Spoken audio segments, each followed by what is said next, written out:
Ustaz, bagaimana pendapat Ustaz tentang isu 15 Ramadan?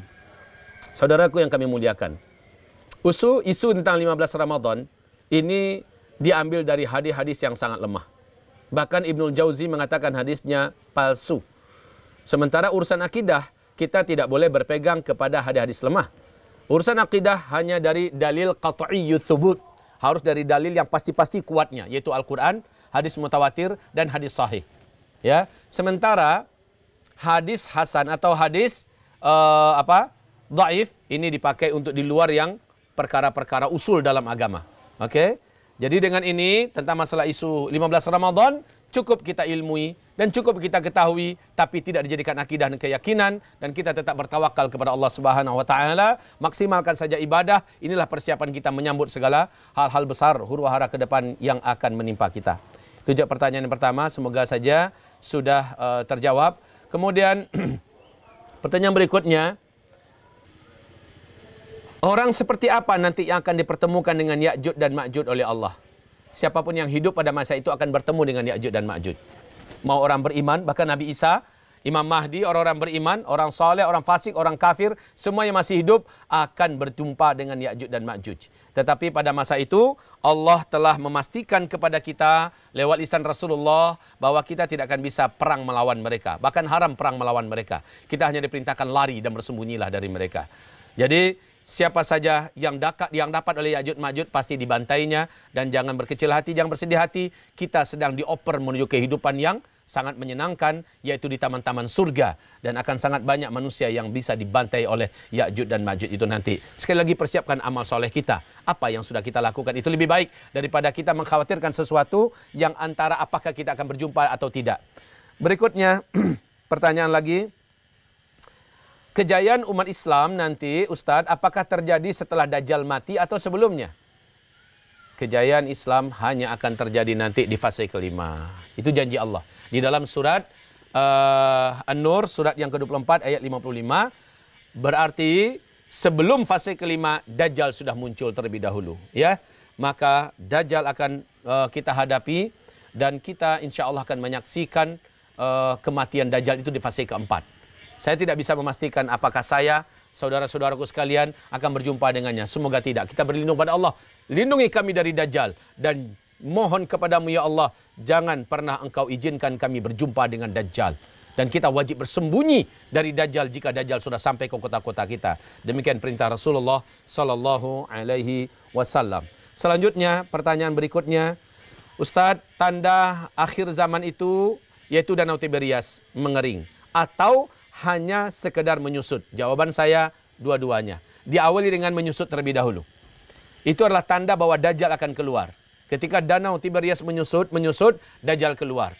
Setelah Dajjal keluar, Nabi Isa turun. Nabi Isa membunuh Dajjal. Lalu Ya'juj Ma'juj muncul. Munculnya Ya'juj Ma'juj menghabiskan sisa air Danau Tiberias yang sudah menyusut, hanya tersisa sedikit, sehingga pasukan terdepan daripada pasukan Ya'juj Ma'juj membuat habis sekering-keringnya Danau Tiberias. Barulah pasukan yang belakang nyampe juga ke sana, melihat air sudah tidak ada lagi. Lalu mereka berkata, setahu kami sini ada air, kenapa airnya sudah tidak ada? Padahal sisa air yang ada sudah dihabisi oleh kawan-kawan mereka yang di depan tadi. Demikian ya. Kemudian pertanyaan berikutnya, Dajjal muncul nanti menggunakan nama Dajjal atau nama selainnya? Namanya Dajjal. Dan justru kemunculan Dajjal pada saat itu sudah dinanti-nantikan dan diberitakan secara luas oleh kaki tangan dan antek-antek Dajjal yang sudah tersiapkan, yang sudah ada di seluruh negara, yang ada di setiap kota. Jadi antek-antek Dajjal itu, kaki tangan Dajjal, tim sesnya Dajjal sudah menyebar di seluruh dunia, sudah standby dan bahkan memberitakan bahwa Sang Tuan Agung yang Maha Agung akan datang ke kota kita pada hari anu, tanggal anu, jam anu. Sehingga orang-orang yang ingin mendapatkan makanan, orang yang ingin mendapatkan kehidupan, orang yang ingin menyaksikan hal-hal yang sangat luar biasa yang akan dibuat oleh Sang Tuan Maha Agung Dajjal ini, silakan datang dan berkumpul, dah tempatnya di anu. Itu sudah diumumkan. Ya, jadi saudaraku yang kami muliakan, inilah orang-orang yang yang nanti akan berjumpa dengan Dajjal laknatullah alaih. Dia menggunakan namanya Dajjal. Dan khusus orang beriman. Orang yang dalam hatinya ada iman. Allah berikan dia izin dan kesempatan ketika dia tertangkap oleh pasukan tentara Dajjal atau antek-antek Dajjal dibawa menghadap Dajjal. Orang beriman ini walaupun dia sebenarnya tak pandai membaca Al-Quran, tak ngerti bahasa Arab, tak tahu huruf hijaiyah, tapi Allah izinkan di antara kedua alis Dajjal ada tertulis kafaro. Hanya dia seorang yang bisa melihat, orang yang beriman ini. Tapi orang-orang jahil, orang munafik, orang fasik, orang-orang umum, orang awam lainnya memang tak bisa melihat sama sekali ada tulisan Dajjal di antara kedua alisnya. Demikian saudaraku yang kami muliakan. Oh ya, ini ada pertanyaan bagus ini berkaitan dengan Ramadan. Ustaz, bagaimana cara memburu malam Lailatul Qadar ketika terjadi wabah? Ketika terjadi wabah, saudaraku yang kami muliakan, biasa. Kita memburunya tetap di malam-malam ganjil. Hanya saja kita tidak tahu. Mungkin saja menurut kita, hitungan kita, ini malam adalah malam yang ke-21. Bisa jadi menurut Allah itu adalah malam yang ke-22. Karena kita tidak dapat memastikan malam mana yang sesungguhnya di sisi Allah sebagai malam ganjil, sebagusnya pilihlah 10 terakhir Ramadan maksimal kita di rumah kita melaksanakan ibadah-ibadah kepada Allah. Mulai dari Qiyamul Lail yang diperpanjang bacaannya, mulai dari bacaan Quran yang dibanyakkan menamatkan juzuk demi juzuknya, khatam demi khatamnya, dan diperbanyakkan zikir, berdoa, istighfar dan sebagainya. Semoga salah satu di antara malam yang 10 itu kita mendapatkan Lailatul Qadar. Bersyukurlah kita kepada Allah.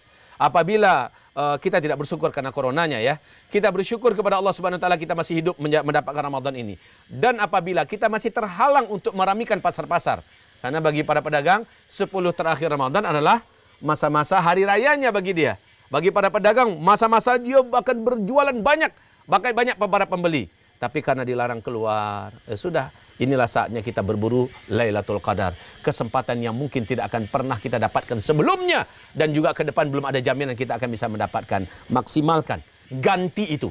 Sehingga harusnya rezeki kita dapatkan dari pasar, sekarang langsung kita dapatkan rezeki dari Allah. Wa may yattaqillah yaj'al lahu makhraja wa yarzuqhu min haitsu la yahtasib. Siapa yang memaksimalkan ketakwaannya, banyak ibadahnya, banyak baca Qur'annya, banyak zikirnya, banyak amal solehnya, banyak doanya, Allah akan berikan dia rezeki dari arah yang dia tidak pernah bayang-bayangkan sebelumnya. Lebih banyak daripada yang dia dapatkan dari kota, dari pasar, dari warungnya, dari tokonya. Lebih banyak daripada yang ia buru seharusnya di 10 terakhir Ramadan di tengah-tengah manusia. InsyaAllah ta'ala maksimalkan ibadahmu, zikirmu, amal solehmu, istighfarmu dan mohon ampunmu kepada Allah. Semoga Allah yang memberikan ganti apa yang tidak bisa engkau dapatkan seharusnya di bulan Ramadan berikut ini dari kebaikan dunia. Allah yang akan ganti dengan lebih baik daripada itu. Demikian saja, semoga bermanfaat. Semoga esok kita akan bisa bertemu kembali pada waktu, jadwal dan gelombang yang sama dengan izin Allah. Pertanyaan silakan dimajukan melalui media sosial kita. Mudah-mudahan kita juga nanti bisa langsung live ya, dalam artian langsung bertanya jawab dalam bentuk streaming. Bermanfaat hendaknya apa yang kami lakukan dan yang saudaraku lakukan. Semoga Allah mencintai kita semua. Semoga Allah melindungi kita dan mengampuni seluruh dosa-dosa kita, mengangkat wabah dan taun dari negeri kita yang tercinta dan dari seluruh dunia. Amin ya rabbal alamin. Kita tutup dengan membaca doa kafaratul majlis.